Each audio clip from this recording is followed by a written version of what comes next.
Hi, welcome to the Divine Insight Show. My name is Travis and I'm your host. I'm here today to talk with you about what it means to be an empath and also how to protect your empathic nature. I think this is a really important topic for us to talk about today, and for me to share my history, my experience, and what I've learned through working with clients over the years about the whole concept of empathy, and also how empathy and our sort of natural instincts to be empathic and to take on other people's feelings in order to understand them can be a great benefit, but also can be a great burden to bear.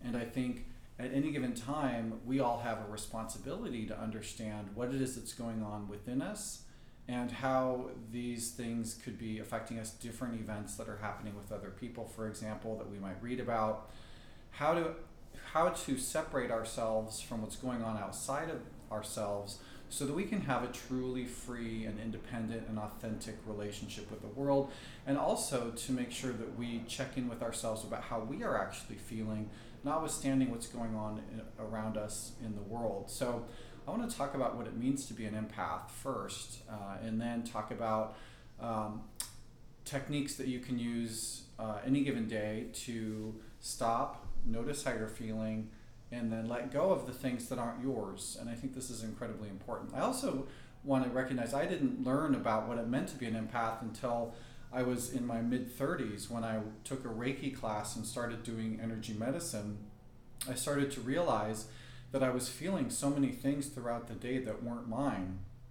And I think nowadays, with technology and our cell phones and media and notifications on our phone all day, we are completely inundated with getting sucked into stories and experiences and text messages and Facebook and Instagram and all of these things that are going on around the world, particularly troubling, traumatic, terrorist attacks, these horrific mass murders in the US, all of these things that are going on. We learn about them so quickly, and I think we have a responsibility to, one, do what we can to address these issues, but also take responsibility for how it's affecting us in our bodies so that we can have an authentic and fully empowered experience, notwithstanding what's going on in the world around us. Many things we don't have any ability to change. So if we allow things that aren't ours to affect us, even throughout our day, ruin our day, for example, if we're spending our entire day ruminating about something that happened to somebody else, then we're not really having a present moment awareness in what's going on in our lives, and therefore we can get distracted from what we want to do or how we want to live. And I think that's why I want to talk about this subject today. So I thank you so much for joining me wherever and whenever you're doing so. I don't think it's an accident. For whatever reason, you were drawn here, you were brought here, you were guided here, and I know it can be no other way. So I appreciate the time and your investment, whether you're listening online or watching the show. I'm so grateful for you and appreciate your time, and I love you. I think that's an important thing to acknowledge as well. So thank you for all of that. The first time I think I actually recognized that I had sort of empathic abilities was when I was doing my first actual paid client back in, I think it was 2008. This was a client, I lived in Seattle at the time, and he had driven down from Bellingham, which I thought was quite, it was about an hour and a half. And so somebody actually found my ad on Craigslist and came down, drove an hour and a half in order to get a treatment from me. And I was intimidated, and I was also excited about the experience. But one of the things that happened during the Reiki healing was that I had my hands on this client's chest, and I strongly felt that I had lost a loved one. Like I felt a sense of loss and grief for a brother. And at the time, my brother was alive. But I had a sense, my intuition was telling me, well, this person that I'm working on must have lost a brother then, because I was feeling that loss in myself, and even though that had never happened to me. And I felt the pain and the grief and all of that coming through me while I was providing that information to the client at the time. And also, I was conveniently given the name of the person, of his brother, the person that I was working on. And what he shared with me is that he could not deal with his brother's death, and the Reiki appointment was the day, a year later from his brother's death, and he told me he couldn't deal with his death.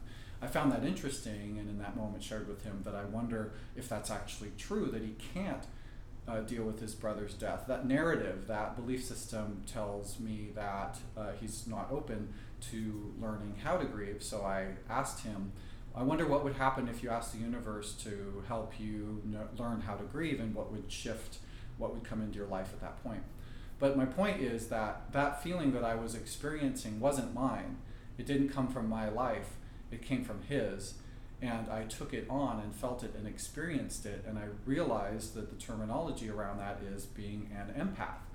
And I reflected on my life and the experiences that I had had in reading the newspaper, for example, back at the time, remember those, or now, getting emails. Now it's text messages and Instagram stories and Facebook ads and Facebook stories and things like that, where we see all of these events that happen to other people. And what I thought back on and reflected on was that there were many times in my life where I would sit with a painful experience that someone else had had, and I would allow myself to feel enraged or angry and upset, and I held on to it. I remember I could feel it sometimes a day or days, and it's a strong weight that we carry with us. And I think there are very important and good reasons to have empathy. As a concept, empathy really just is this way that we explain our ability to connect with someone else, to relate to them. And I think when we're trying to help out friends and family members, and we're talking to people that we care about, and they're sharing with us a painful or traumatic or difficult experience that they are having, that it's great if we can say, wow, I can understand how that feels, and therefore we can feel sorry for the experience that they had, not from pity, but from a way of mirroring and reflection, and actually allowing ourselves to put ourselves in their shoes, such as as we do when we are compassionate. So these things actually are very healthy and healing for us to be able to do. Some people don't have that ability. That you can see people all over the world who have no ability to put themselves into other people's shoes, have no empathy, and do not demonstrate any ability to care for others. I think we're still learning how to balance that polarity within us.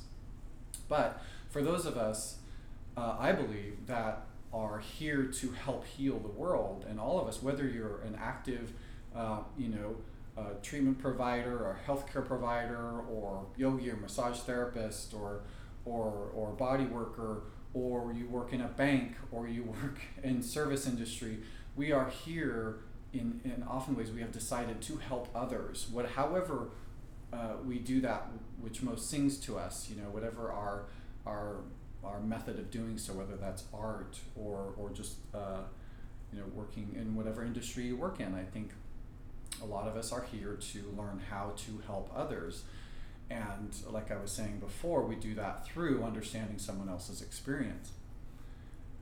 However, I also think that I as an entity, as a person, have a responsibility to be aware of the times when that empathy is harming me, and either I'm taking someone else's pain on as mine, or I am pushing the emotional response that I have to a given event into my body and not allowing myself to express it, which can cause harm in our body or dis-ease. So I want to talk about how it is that we can notice when these things are happening within us. And I think, our intellectual brain is more easily able to understand, oh, this is happening to somebody else. And oftentimes we can say, well, why am I still feeling really sad, or still feeling really angry, even though that event happened weeks ago or months ago or years ago? And I think it's because we don't and haven't learned, better put, a healthy way of expressing the unwanted emotions that we are having. And I want to really be clear that sadness, grief, sorrow, desperation, these are not bad emotions. These are not, and I want to say that because I don't necessarily believe that there is bad or good, only what is. And so, and what I mean by that is that these are normal, natural expressions of our emotional bandwidth. And they go, and our emotions go from grief, shame, fear, all the way up through unconditional love, joy. And so we must allow ourselves to be aware of where we are at any given time of any given day and allow ourselves to have an authentic experience. Now, I think that kind of goes without saying, but we want to not express anger in a public way, in a way towards others that could be harmful. But that if I am angry about something, rightfully so, then a healthy way of expressing it might be through, exercise or therapy or yelling at a wall in some made-up language that we're not projecting at someone else, or allowing ourselves to grieve. We also haven't learned that very well, or very often. Some people, weren't taught how to grieve growing up, so they were taught replacement therapy if the pet died, and not how to grieve the loss of a loved one.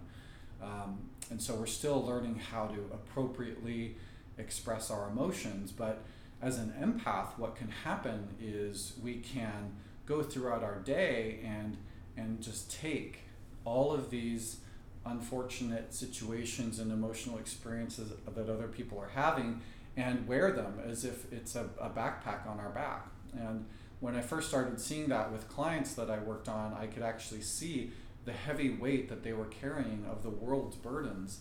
And there is some natural thing, like I was mentioning before, that we want to be able to understand other people's experience in order to relate to them and show compassion and support.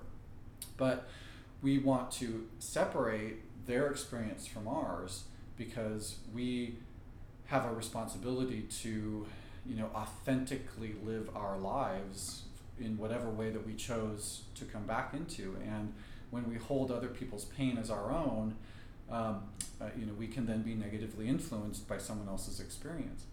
And I think, when it comes to like our workplaces, places of trauma, places of frustration, if your workplace is toxic and you're dealing with that every single day, it becomes increasingly difficult to let go of that over time. And I would encourage you to look for another job if that's what's happening in your life. And the fear around insecurity will dissipate, because it's no one else can help. Let me put it better. No one else has a responsibility to change your life other than you. And part of our way of doing that is to create a mindset that we have that authority over our lives. I think most of our narratives is feeling subservient to other people or other organizations, and we often, because we can't see another job right in front of us, we might believe that we're stuck. And if you say to yourself, I'm really stuck in my job, I can't get out, if that's the language that you use, then that becomes true. As we know from the law of attraction, that which is unto itself is drawn. So watch out for whatever narrative you might be saying that isn't true in your life.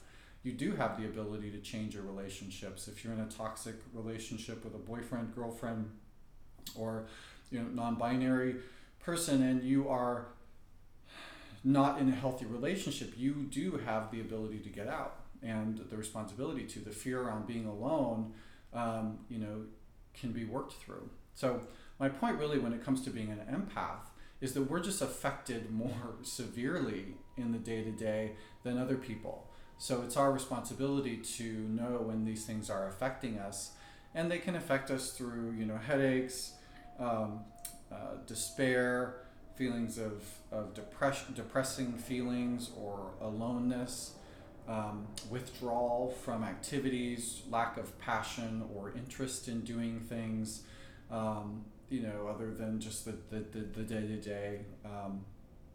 So if that is what you're experiencing, then I'd encourage you to just right now sit with me, and we'll go through this exercise where we can work on releasing the things that are currently affecting you in your energy field from doing so.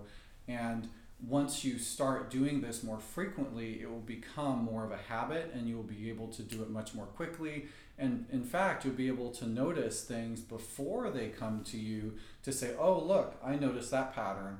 I normally would want to take that on, feel that feeling because I think that's helpful for the person, rather than just allow the person to express how they're experiencing their life in a neutral and detached way, so that I can still have my healthy experience and live my best self.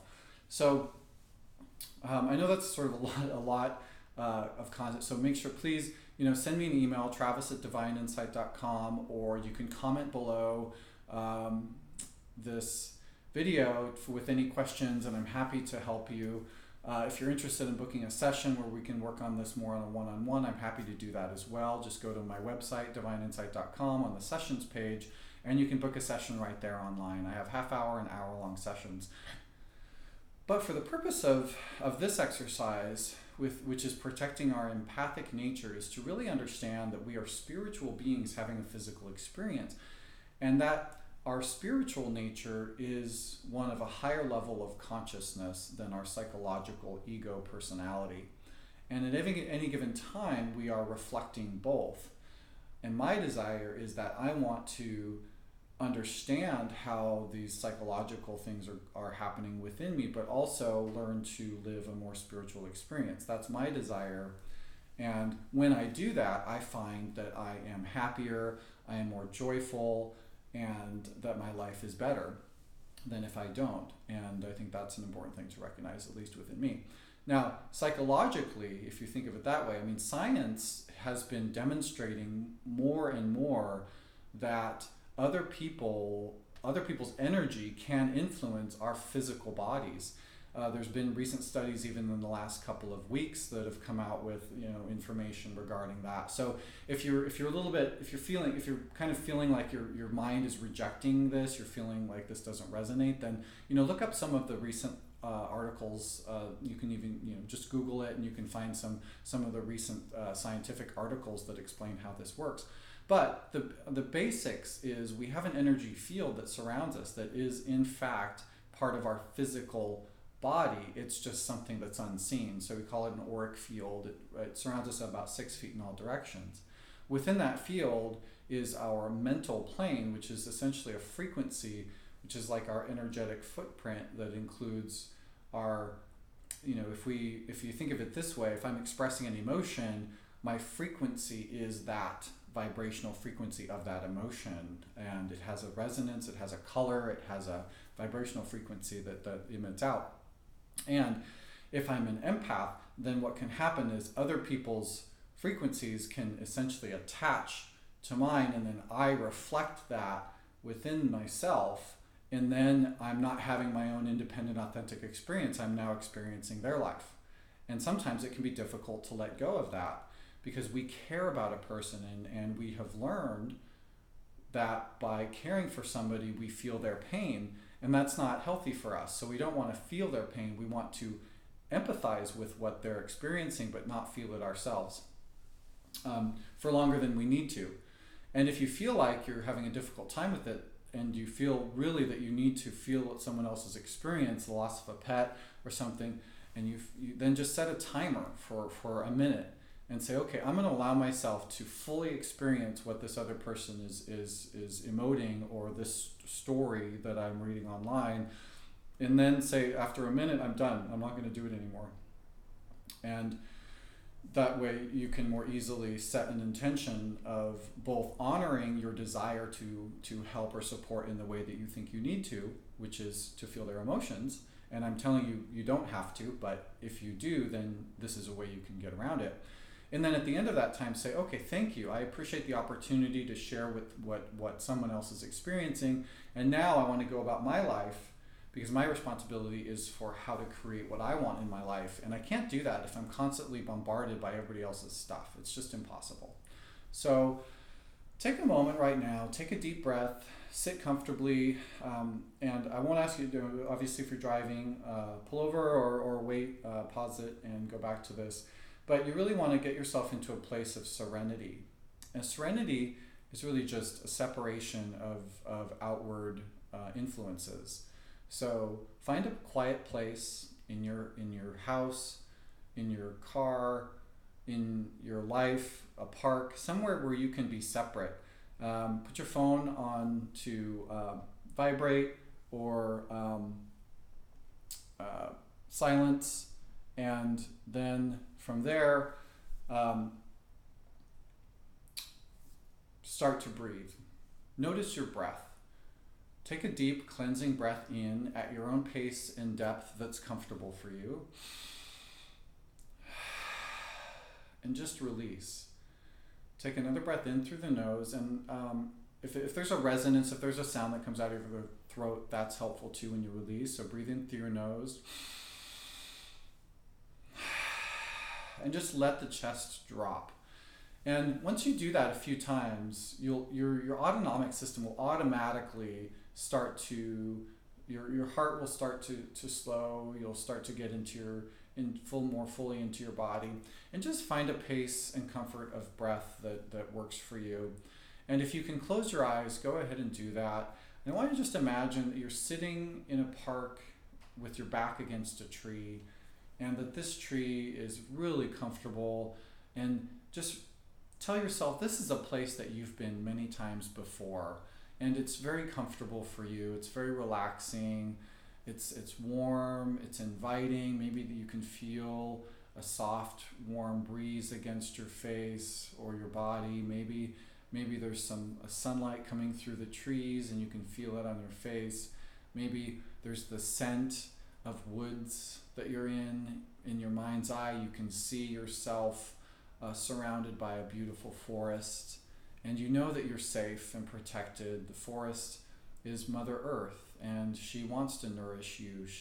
It's her job. She loves to nourish our energetic bodies. So as you sit comfortably and relax into your body, imagine that this root system within that tree, which is connected to you and your spine, goes all the way down to the center of the core of the earth, where the earth's heart is, which is where our source energy is of earth. And imagine that maybe red light comes up, or red liquid comes up through this root system that is connected to the center of the core of the earth and into your body, filling you up with beautiful red grounding energy, every molecule and cell. And as you continue to breathe comfortably and relaxed, getting into your body, this is a grounding exercise, which is quite helpful. And there are longer meditations that you can do to get into your body, but for the purpose of this video and this show, I'm simply going to do a very quick grounding root energy exercise, which is what I just did. And that helps us bring our attention into our physical bodies. You can also put your hand on your chest and your belly, because your attention and energy goes where your fingertips are. Science tells us that. And so if your energy and hands and your attention are in your body physically, then that can also help bring you out of your mind and into your body, which is where intuition is. So a couple deep breaths here as well. And so for the next part, what I want you to do is set an intention in this moment that you are going to have some awareness of the emotions that you are experiencing that are not yours. You can have a pad of paper next to you, and just you can take note of your emotions that you're experiencing. A lot of us, because we don't spend much time thinking about our emotions or finding or exploring how it is that we're feeling, we can often live an entire day in someone else's experiences. Maybe because we have a family and we're constantly supporting others, we feel like we have no life or have no self. I think this exercise also creates the opportunity to recognize that you in fact and indeed do have a self, and it is your intention to create some autonomy within yourself, because I think that's also very important. A lot of the most painful experiences that I have worked with clients on has to do with the negative influence of someone else's narrative on their life. And sometimes it was a physical abuse of children, or emotional abuse, or psychological abuse, that lent itself towards a lifetime of feeling not good enough. And so when we set the intention of identifying our emotions, we can then learn what our emotions are, how we're feeling, and that's the opportunity that we have then to decide what we want to do about it. So as you set the intention of identifying your emotions that aren't yours, you can say, one way of creating an intention around this is, I desire to allow myself to have and live an authentic experience. I want to live free of other people's influence on my life. Something like that would be helpful to set as an intention. And then, if you're someone that's really drawn into other people's stuff right now, take on the biggest ones that you can first. Or if it's easier for you to cut out a couple of other things, maybe less Facebook time, maybe less reading the newspaper. Or if you find yourself completely upset for hours of a day because you read an article in the newspaper, stop reading the newspaper, just for now. Recognize that our ability to influence what's going on in the world is really limited to our own lives, not necessarily what's going on in this country. We can vote, certainly, and we vote with our checkbooks. And so where you put your money in investments is one thing you can do. How you vote is another thing you can do. And then finally, how you treat those around you, including yourself, is the final, and I think probably the most influential thing that you can do in your life, is to demonstrate who you want to be in the world. And that, because the science again would tell us that we can affect each other's energy. So if you reflect out love and unconditional love and kindness, then that will change the world everywhere that you are, and with everyone that you touch. When you start doing that more and more frequently, what you'll start to notice and have an awareness of is how much time in your day you're actually spending reacting to other people's stories or other events that have happened to other people. And you're able to whittle that down. I mean, sometimes it can take our entire day out of our lives. It can take 30% of our time. I mean, imagine how much more of your own space and how much happier you could be if you were able to separate yourself from everything that's going on around you in a way that it doesn't affect you. So it doesn't mean that you don't care or that things aren't important or don't matter, but the important thing to remember is that as an empath, you have a tendency to take it on and feel it as if it's yours, and that can really weigh us down. So you don't want to do that. What might be helpful too is to set an intention if there are meetings, like a work meeting that you're going to, or a meeting with somebody that you're like, oh my God, you're dreading because you know it's something that might drain you, is to set the intention of going into the meeting or conversation, even if you're having a difficult conversation, maybe with a loved one and you're sort of worried about it, is to say, my goal in this conversation or this meeting is to be my best self, to allow myself to be as creative or as kind and as generous as I can be, and to do my best not to allow this conversation to affect me in a way that I don't like. And at the end of the meeting, at the end of the conversation, or maybe coming home after a long day, you take a moment and go to a quiet space or a space that you can find privacy in, and imagine that your response, this event, all the things that are happening around you, is like an invisible jacket that you're wearing. And just stand up, unzip it, pull it off, remove it, say, I'm letting that go. And I'm going to move about my day with more joy and love, because that's who I want to be. And I think that technique would be very helpful for you to do as well, until you don't need it anymore and you start to do it naturally. So with that, I want to thank you so much for watching and so much for listening. It's been a great show. Thank you so much for your time, wherever and whenever you are here. Thank you.